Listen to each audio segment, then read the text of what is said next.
بسم اللہ الرحمن الرحیم انا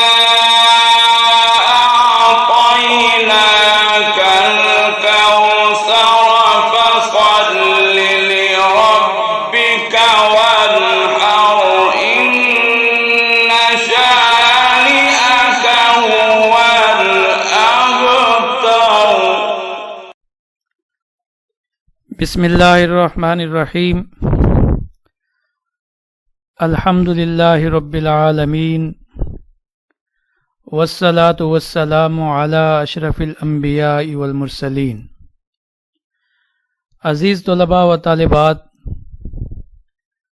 آج ہم سورہ ہود کی آیت نمبر 6 سے 11 تک کا ترجمہ اور تفسیر پڑھنے کی سعادت حاصل کریں گے۔ سورہ ہود قرآن مجید کی ترتیب توقیفی کے اعتبار سے 11ویں سورہ ہے اور اس کی کل 123 آیات ہیں اور یہ مکہ میں نازل ہوئی۔ بسم اللہ الرحمن الرحیم۔ وما من دابۃ فی الارض الا علی اللہ رزقها وَيَعْلَمُ مُسْتَقَرَّهَا وَمُسْتَوْدَعَهَا كُلٌّ فِي كِتَابٍ مُبِينٍ۔ وَمَا مِن دَابَّةٍ فِي الْأَرْضِ، واو کا معنی ہوتا ہے اور، ما نہیں، من دابہ کوئی چوپایا، کوئی زمین پر چلنے والا جانور، کوئی جاندار، فی الارض زمین میں، الا مگر علی اللہ رزقھا، الا مگر علی اللہ اللہ پر ہے، اللہ کے ذمے ہے، رزقھا اس جاندار کا رزق۔ دابہ تو کہتے ہیں زمین پر چلنے والے جانور کو، اور اکثر اس کا استعمال اس چوپائے پر ہوتا ہے جو بوجھ لادنے کے کام آتا ہے یا سواری کے کام آتا ہے، مویشی چوپایا۔ اور دابہ کی جمع دواب آتی ہے۔ اس جزوِ آیت میں یہاں اللہ تبارک و تعالی یہ بتا رہے ہیں کہ زمین پر چلنے والا کوئی بھی جاندار ہے، اس کا رزق اللہ تبارک و تعالی کے ذمے ہے۔ اس کو رزق پہنچانا، رزق رسانی، یہ اللہ کی ذمہ داریوں میں سے ایک ذمہ داری ہے،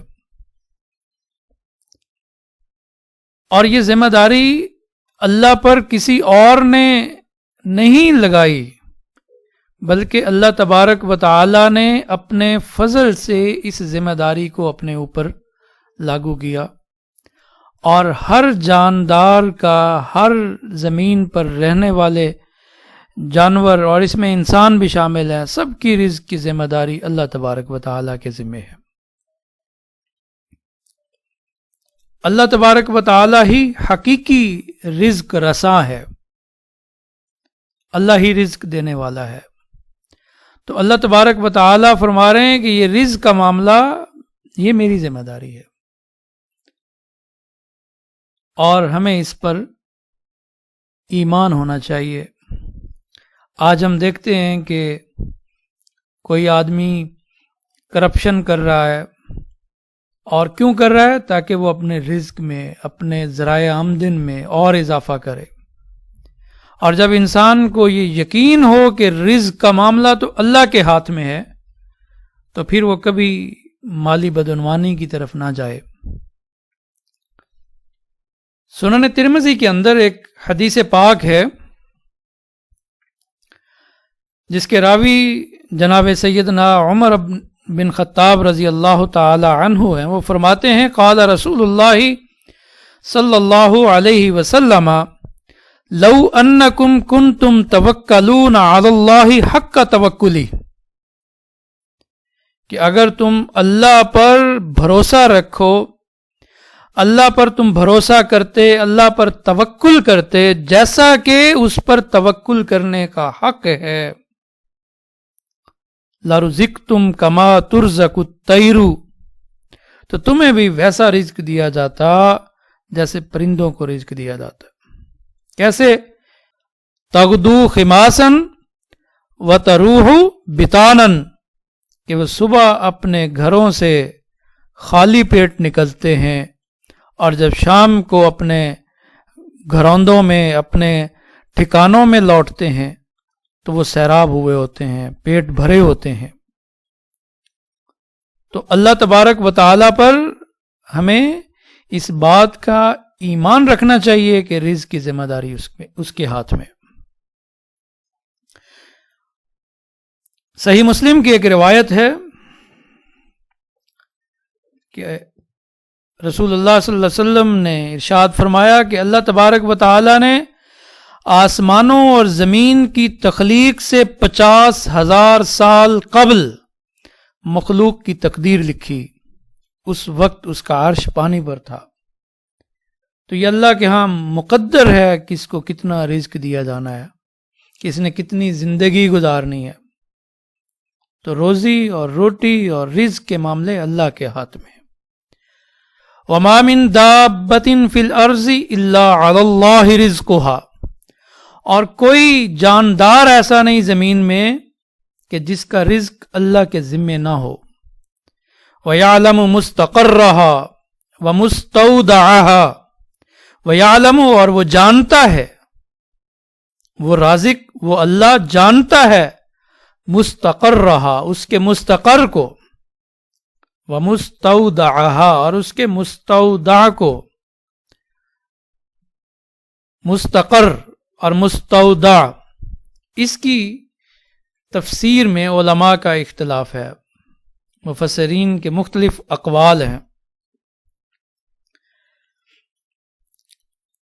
تفسیر کشاف میں ہے کہ مستقر اس جگہ کو کہا جاتا ہے جہاں کوئی شخص مستقل طور پر جائے قیام یا وطن بنا لے، جہاں یعنی جس جگہ کا وہ پرماننٹ رہائشی ہے، باسی ہے، اس جگہ کو مستقر کہتے ہیں۔ استقرار سے، یہ ظرف مکان ہے، اور مستودع یہ بھی ظرف مکان ہے، استودع سے۔ یہ اس جگہ کو کہا جاتا ہے جہاں عارضی طور پر کسی ضرورت کے لیے انسان ٹھہرے، اس کو مستودع کہتے ہیں۔ یہ مشہور مفسر کشاف نے اپنی تفسیر الکشاف عن حقائق غوامض التنزیل وعیون الاقاویل فی وجوہ التاویل میں یہ مستقر اور مستودع کی تعریف کی ہے۔ اب دیکھیں، رزق اللہ کے ہاتھ میں ہے، اور اگر اسی تعریفوں کو مد نظر رکھیں، جب رزق اللہ کے ہاتھ میں ہے تو انسان یا کوئی جاندار وہ جہاں بھی جائے گا تو رازق کو، رزق پہنچانے والے کو اگر یہ پتہ نہ ہو، اس کے ٹھکانے کا معلوم نہ ہو، تو وہ رزق کیسے پہنچائے گا؟ تو اللہ فرماتے ہیں کہ وَيَعْلَمُ مُسْتَقَرَّهَا وَمُسْتَوْدَعَهَا، وہ اللہ اس کی جائے قرار کو، اس کے ٹھہرنے کی جگہ کو، جہاں وہ مستقل ٹھہرتا ہے، اس کو بھی جانتا ہے۔ وَمُسْتَوْدَعَهَا، اور جہاں وہ عارضی کو ٹھکانہ بناتا ہے اس کو بھی جانتا ہے، کیونکہ اللہ تبارک و تعالی اس جاندار کو، اس انسان کو، اس جانور چوپائے کو، کیڑے مکوڑے کو، حشرات الارض کو، وہ جہاں جہاں جاتا ہے اللہ تبارک و تعالی اس کو اس کا رزق وہاں پہنچاتا ہے۔ یہ اللہ کی ذمہ داری ہے۔ یہ اس کو اللہ کی اس جو کفالت انسانوں کی اللہ تبارک و تعالی کرتا ہے یا جانداروں کی کرتا ہے، اس کو دنیا کے کسی نظام پر قیاس نہ کیا جائے۔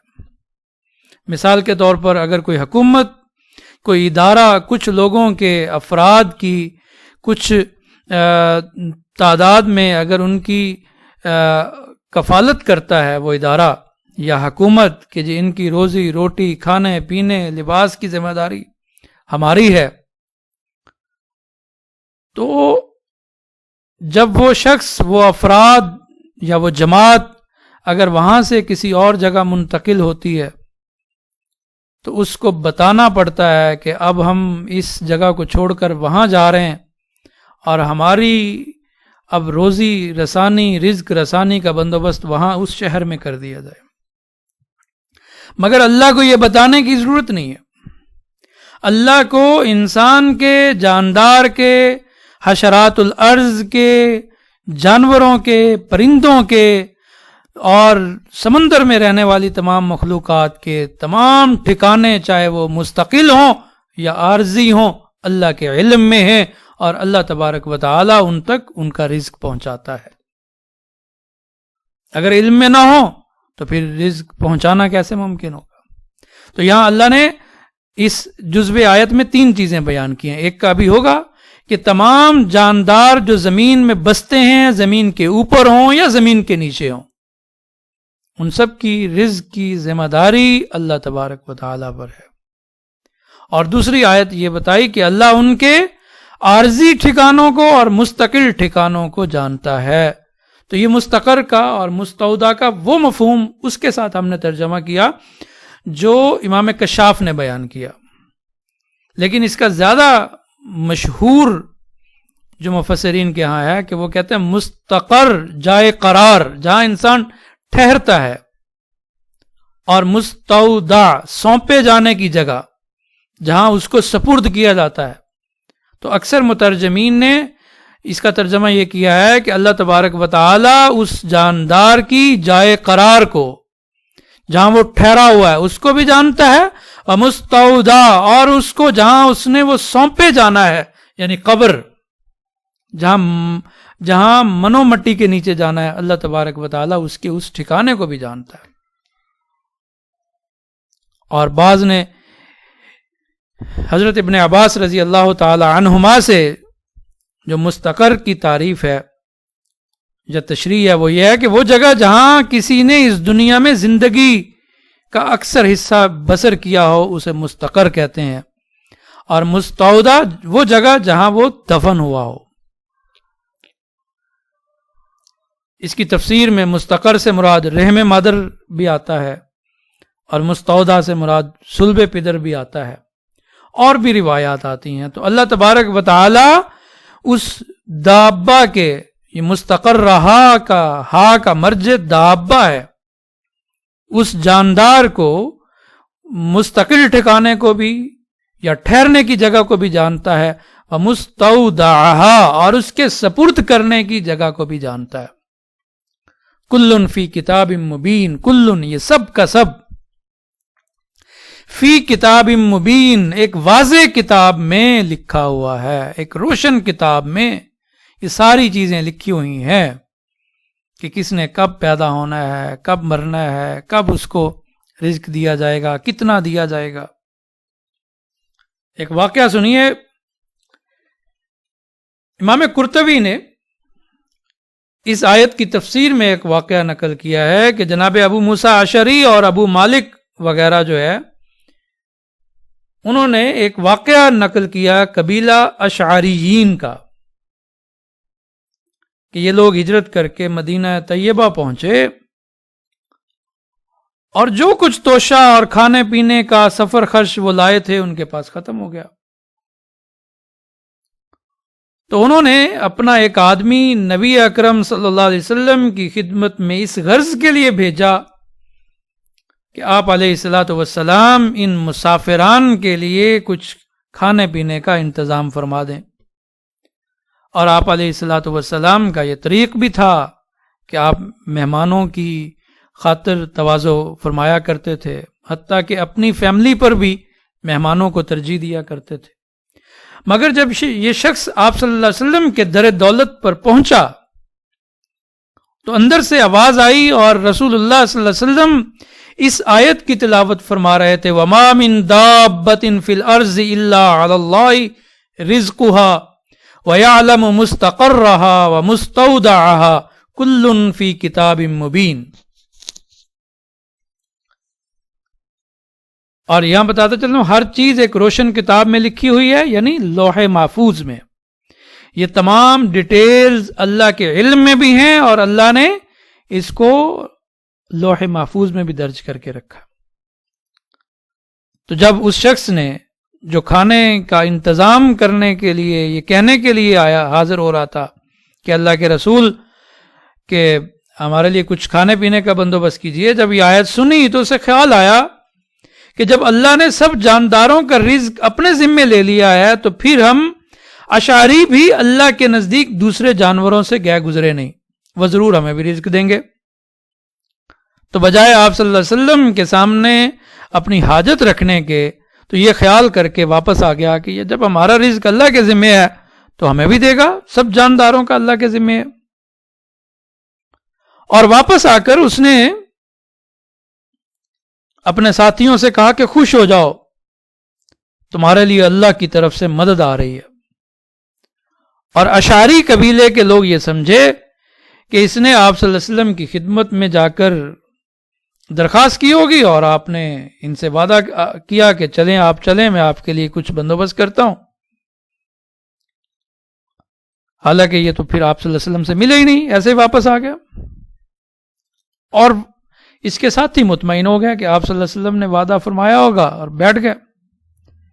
ابھی بیٹھے ہی تھے کہ دیکھا دو آدمی، ایک بڑا سا تسلا، ایک بڑا سا تھال، ایک قصعہ گوشت اور روٹیوں سے بھرا ہوا اٹھا لایا، بڑا برتن، اور ان لوگوں کو آ کے دے دیا کہ جناب کھاؤ.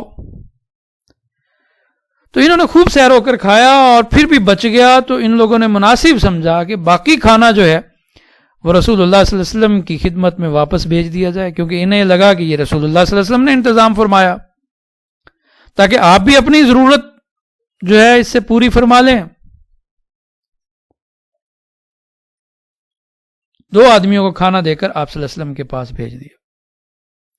اور جب ان کی ملاقات رسول اللہ صلی اللہ علیہ وسلم سے ہوئی اور انہوں نے آپ صلی اللہ علیہ وسلم کی خدمت میں جب یہ لوگ حاضر ہوئے تو عرض کیا کہ اللہ کے رسول آپ کا بھیجا ہوا کھانا تو بہت زیادہ اور بہت ہی نفیس اور لذیذ تھا، ڈیلیشیس، بہت مزہ آ گیا جی، اور ہم نے خوب سیر ہو کے کھایا. تو آپ صلی اللہ علیہ وسلم نے فرمایا میں نے تو کوئی کھانا نہیں بھیجا. تو دیکھیے اللہ تبارک و تعالیٰ پر وہ حدیث، اللہ تبارک و تعالیٰ ہمیں اس پر ایمان رکھنے کی توفیق بخشے کہ جو حضرت عمر کی میں نے آپ کے سامنے کہ اگر تم اللہ پر بھروسہ کرو گے جیسا پہ اللہ پر بھروسہ کرنے کا حق ہے تو لرزقتم کما ترزق الطیر، کہ تمہیں بھی پرندوں جیسا رزق دیا جائے گا، تم کبھی بھوکے نہیں سو گے. تو ہمیں اللہ اس پر ایمان نصیب فرمائے. تو اس پر جب آپ صلی اللہ علیہ وسلم نے یہ سنا یہ واقعہ ان سے، تو آپ نے فرمایا کہ یہ کھانا میں نے نہیں بلکہ اس ذات قدوس نے بھیجا ہے جس نے ہر جاندار کا رزق اپنے ذمے لے لیا. تو وما من دابۃ فی الارض الا علی اللہ رزقها، اور نہیں ہے کوئی جاندار زمین میں مگر اللہ تعالی کے ذمے ہے اس کا رزق. وَيَعْلَمُ مُسْتَقَرَّهَا وَمُسْتَوْدَعَهَا، وہ جانتا ہے اس کے ٹھہرنے کی جگہ کو اور اس کے امانت رکھے جانے کی جگہ کو یا اس کے سپرد کیے جانے کی جگہ کو. کُلٌّ فی کتاب مبین، ہر چیز روشن کتاب میں، کتاب موصوف، مبین صفت، یعنی روشن کتاب مراد لوح محفوظ میں لکھی ہوئی ہے. یہ تمام تفصیلات جانداروں کے متعلق، روئے زمین پر بسنے والے ہر چرند پرند، حشرات الارض، انسان، جانور، اس کے بارے میں اس کی تفصیلات لوح محفوظ میں لکھی ہوئی ہے. اور اگلی آیت دیکھیں، وَهُوَ الَّذِي خَلَقَ السَّمَاوَاتِ وَالْأَرْضَ فِي سِتَّةِ أَيَّامٍ. وَهُوَ الَّذِي، اور وَهُوَ، اور وہ اللہ وہ ہے، الَّذِي خَلَقَ السَّمَاوَاتِ، الَّذِي جس نے خلق پیدا کیا، السماوات آسمانوں کو، والارض اور زمین کو، فی ستۃ ایام 6 دنوں میں.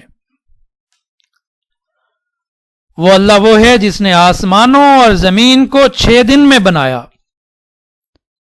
وکان عرشہ علی الماء، وکانا اور تھا عرشہ اس کا عرش، اللہ کا عرش کس پر؟ علی الماء پانی پر. لیبلوکم ایکم احسن عملا، تو یہ اللہ نے آسمان اور زمین کیوں بنائے؟ اس کی آگے وجہ علت بھی بیان کر دی.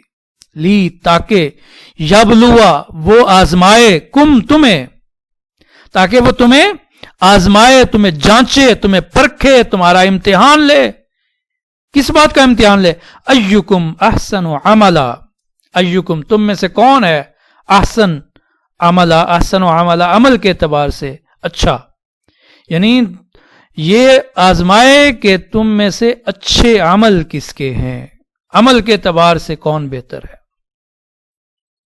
تو اس جزوے آیت میں 3 باتیں ہیں. پہلی اللہ نے یہ فرمائی کہ اللہ تبارک و تعالی وہ ہیں جس نے آسمانوں اور زمین کو 6 دنوں میں بنایا،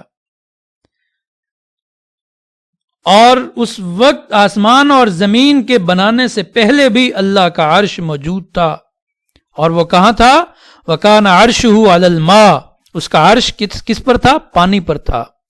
تو اس سے یہ بھی متبادر ہو رہا ہے کہ آسمانوں اور زمین کی تخلیق سے قبل پانی بھی موجود تھا. وہ کیسا تھا؟ مائع شکل کا، مطلب مائع تھا، بہنے والا تھا، اور کیسا تھا یہ اللہ کو پتا. آیت بتا رہی ہے کہ آسمانوں اور زمین کی جب تخلیق ہوئی تو اس وقت اللہ کا عرش پانی پر تھا. اب سوال یہ ہو سکتا ہے کسی کے ذہن میں، جب آسمان اور زمین بنا ہی نہیں ہے اور سورج اور چاند نہیں بنا، تو یہ فی 6 ایام سے کیا مراد ہے؟ 6 دنوں میں. تو مفہوم یہ ہے کہ اس 6 دنوں کے مقدار کے برابر وقت میں اللہ تبارک و تعالی نے آسمانوں اور زمین کو تخلیق کیا. اور بعض دوسری آیات میں اس کی اور تفصیلات بھی ہیں. اور اس وقت اللہ کا عرش کہاں تھا؟ پانی پر تھا. اللہ نے بتا دیا کہ یہ ساری کائنات میں نے کیوں بنائی. اس لیے بنائی تاکہ وہ دیکھے کہ انسانوں میں سے سب سے اچھا عمل کرنے والا کون ہے، وہ آزمائے.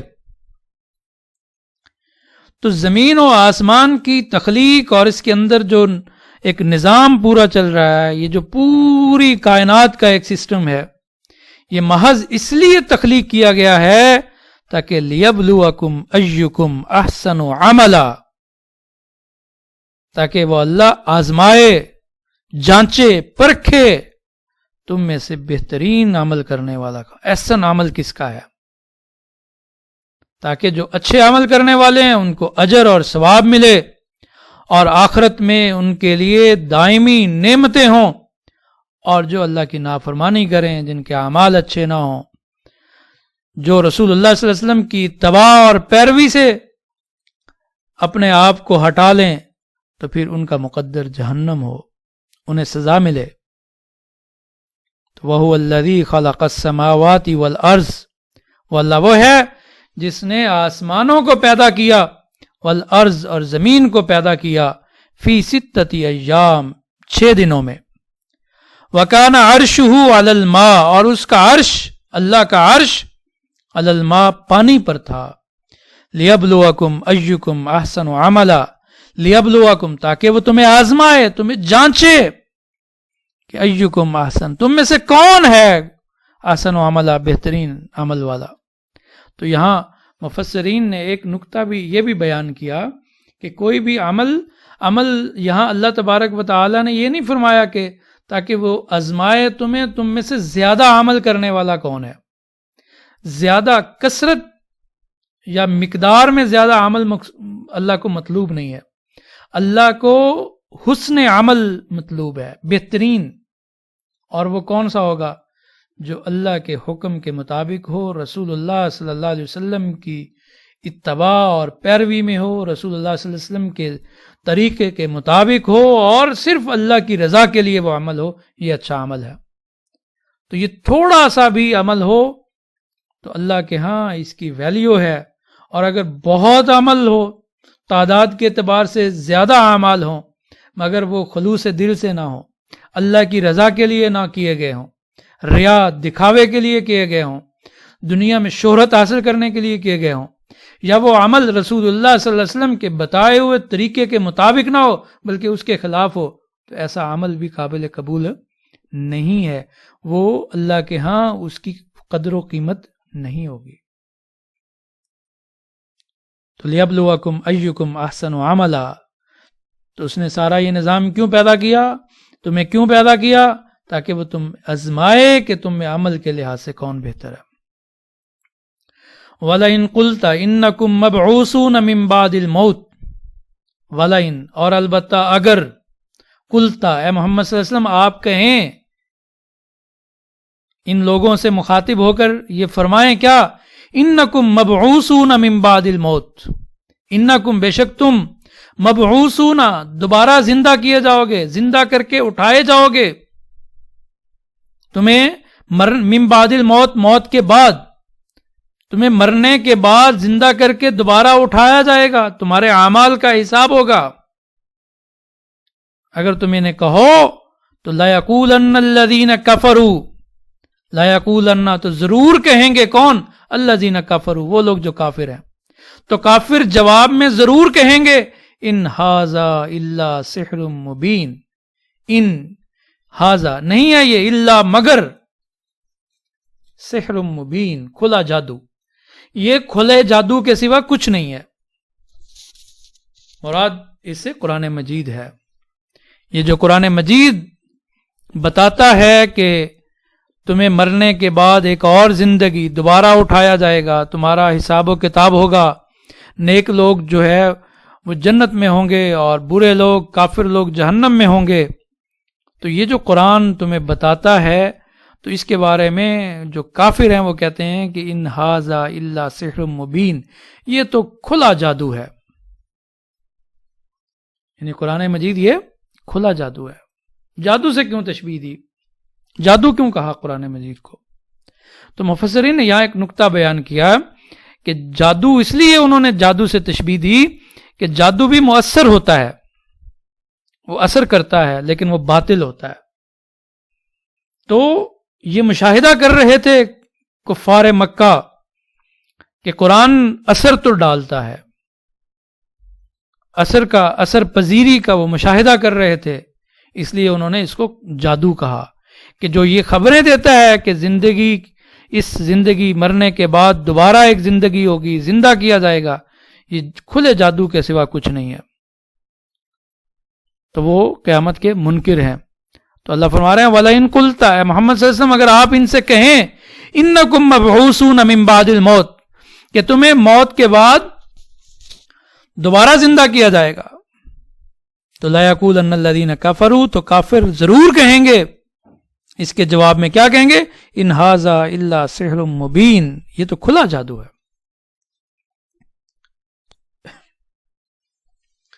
وَلَئِنْ أَخَّرْنَا عَنْهُمُ الْعَذَابَ إِلَىٰ أُمَّةٍ مَّعْدُودَةٍ، وَلَئِنْ اور البتہ اگر، اخرنا ہم مؤخر کر دیں،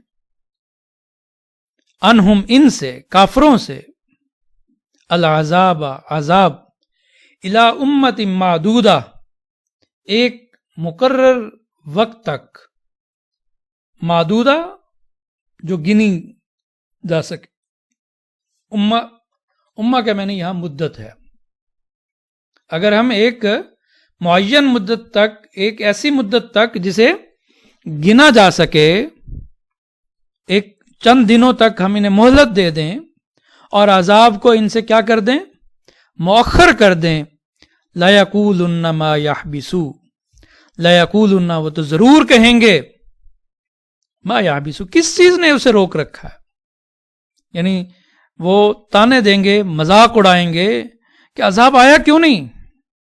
اگر اللہ تبارک و تعالی اپنی حکمت کی وجہ سے عذاب کو کچھ عرصہ کے لیے مؤخر کر دیں تو کافر لوگ ٹھٹھا کرتے ہیں، مذاق کرتے ہیں، کیا کرتے ہیں کہ کس چیز نے اسے عذاب کو آنے سے روک رکھا ہے۔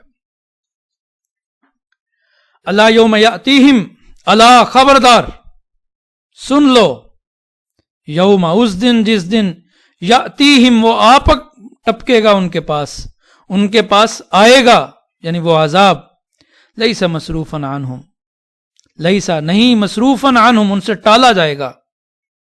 جب وہ عذاب آ پڑے گا تو پھر ان سے ٹالا نہیں جائے گا، ان سے دور نہیں کیا جائے گا.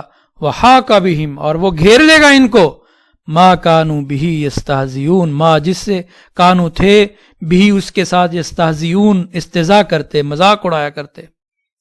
تو پھر جس چیز کے ساتھ وہ مذاق، جس عذاب کا وہ مذاق اڑایا کرتے تھے، وہ ان کو گھیر لے گا، تو پھر ٹلے گا نہیں.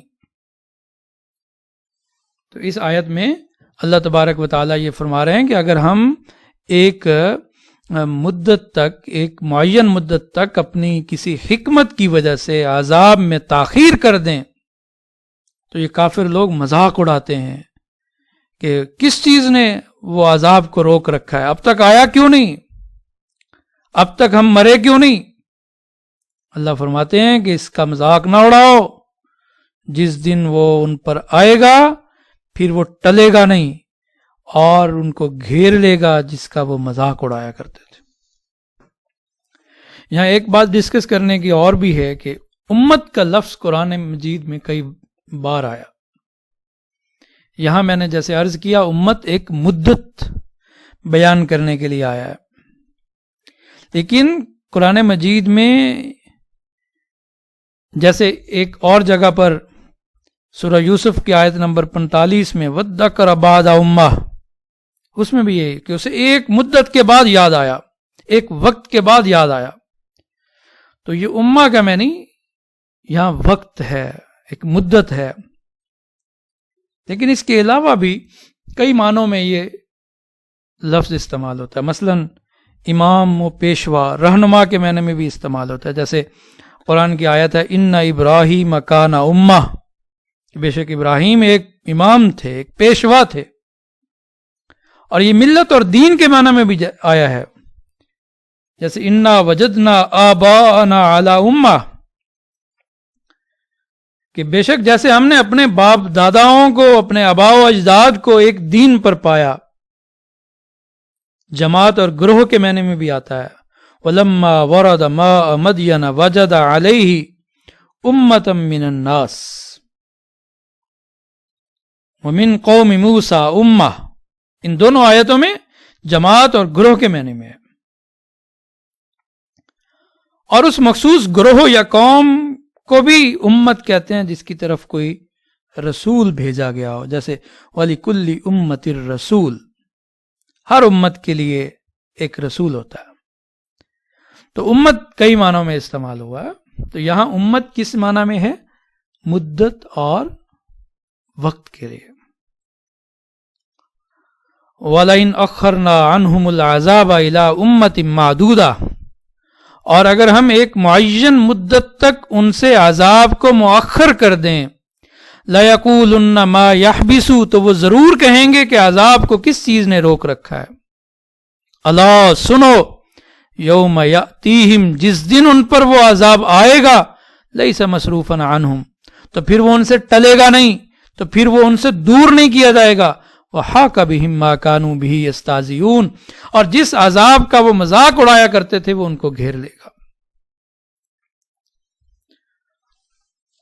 ان دو آیتوں میں اللہ تبارک و تعالی نے انسان کی فطرت کو بیان کیا، انسان کی طبیعت کو بیان کیا. وہ کیا؟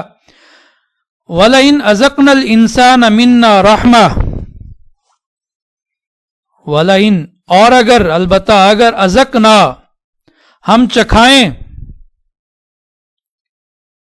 اذقنا، ہم چکھائیں،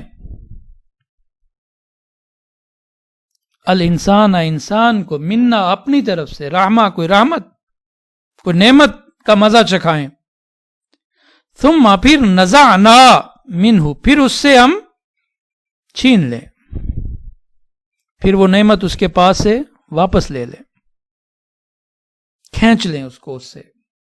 نزعنا، ہم کھینچ لیں، ہم چھین لیں، ہاں، اس نعمت کو، اس رحمت کو، منہ، اس سے، اس انسان سے. تو انہ لیئوس کفور، کہ بے شک وہ البتہ کیا ہوتا ہے، یئوس، مایوس ہوتا ہے، کفور ناشکرا بن جاتا ہے۔ اس آیت میں اللہ یہ فرما رہے ہیں کہ اگر انسان کو ہم کوئی نعمت دے دیں، وہ نعمت رزق میں کشادگی کی ہو، صحت کی ہو، یا دنیا میں کوئی عہدہ دے دیں، اولاد دے دیں، کسی قسم کی بھی نعمت انسان کو دے دیں اور پھر وہ واپس لے لیں، صحت دی اور واپس لے لی، بیمار ہو گیا، تو انسان کیا کرتا ہے، مایوس ہو جاتا ہے، نا امید ہو جاتا ہے۔ یعنی نا امید کس سے ہوتا ہے؟ مستقبل سے، یعنی اسے تو اللہ سے امید رکھنی چاہیے کہ جس نے مجھے پہلے نعمت دی ہوئی تھی، یعنی صحت دی ہوئی تھی، اب اگر نہیں رہی تو جس ذات نے مجھے پہلے دی تھی اب وہ دوبارہ بھی دے دے گا۔ لیکن انسان کیا ہے، انہو لا یئوس، کہ وہ کیا ہو جاتا ہے، نا امید ہو جاتا ہے، کفور ناشکرا ہو جاتا ہے۔ یعنی وہ اپنے ناشکرا ماضی کے اعتبار سے، جب نعمت تھی تو شکر نہیں کیا، یعنی اگر لے لی تو اللہ نے دی ہوئی بھی تو تھی، تو ناشکرا بن جاتا ہے، رونا دھونا شروع کر دیتا ہے، شکوہ شکایت شروع کر دیتا ہے۔ اور اگلی آیت میں اللہ فرماتے ہیں وَلَئِنْ أَذَقْنَاهُ نَعْمَاءَ بَعْدَ ضَرَّاءَ مَسَّتْهُ، اور البتہ اگر اذقنا، ہم چکھائیں، ہو اس کو، نعما، نعمت، کسی نعمت کا مزہ چکھائیں، کب؟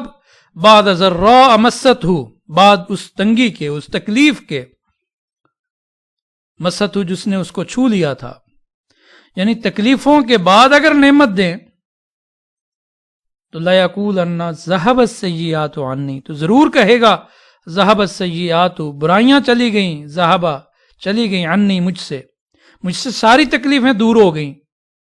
یعنی بجائے اس کے کہ وہ اللہ کا شکر ادا کرے، وہ کیا کرے گا، اِنَّهُ لَفَرِحٌ فَخُورٌ، کہ بے شک وہ بہت خوش ہونے والا، فخور، شیخی بکھارنے والا، لفارح، البتہ اترانے والا، اور فخور، فخر کرنے والا، شیخی بکھارنے والا ہو جاتا ہے کہ میں تو اس کا مستحق تھا۔ تو ان دونوں آیتوں میں اللہ فرما رہے ہیں کہ انسان کی یہ فطرت ہے کہ جب ہم اسے کوئی نعمت دیتے ہیں اور واپس لے لیتے ہیں تو نا امید اور ناشکرا ہو جاتا ہے،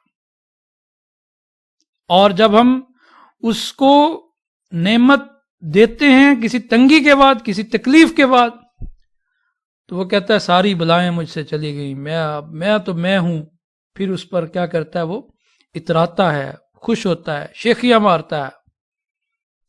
تو یہ دونوں حالتوں میں کہ انسان کے پاس اگر نعمت ہے تو اللہ کا شاکر رہنا چاہیے،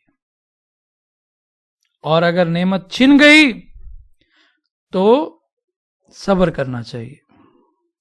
اللہ کی ان تنگی میں صبر، اور اگر خوشحالی آئے یا فراخی ہو تو پھر شکر کرنا چاہیے، ہر حال میں اللہ پر راضی رہنا چاہیے۔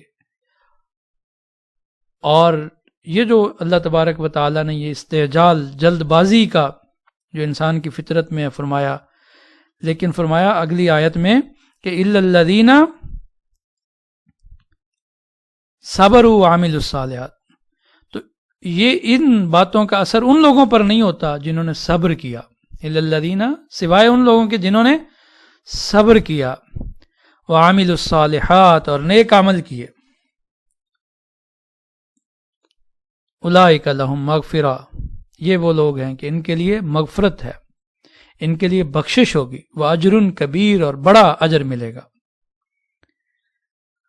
تو ان دو آیتوں میں جو اللہ تبارک و تعالیٰ نے انسان کی فطرت بتائی کہ نعمت کا مزہ، ہاں ایک یہاں نکتہ یہ بھی ہے کہ اذقنا کا لفظ استعمال کیا، چکھنا، تو فرمایا کہ یہ جو دنیاوی نعمتیں ہیں یا دنیاوی تکلیفیں ہیں وہ دائمی نہیں ہیں، نہ نعمتیں دائمی ہیں نہ تکلیفیں دائمی ہیں، جیسے آپ کوئی چیز چکھتے ہیں، اصل سزا یا جو جزا ہے وہ آخرت کی ہوگی، اصل تکلیفیں یا نعمتیں وہ آخرت کی ہوں گی۔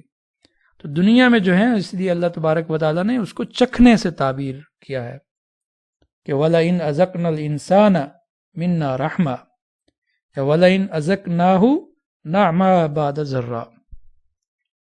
تو انسان جب نعمت ملے اور چھن جائے تو نا امید اور ناشکرا ہو جاتا ہے، اور اگر نعمت تکلیف کے بعد ملی تو شیخی بکھارتا ہے، خوش ہوتا ہے، اتراتا ہے۔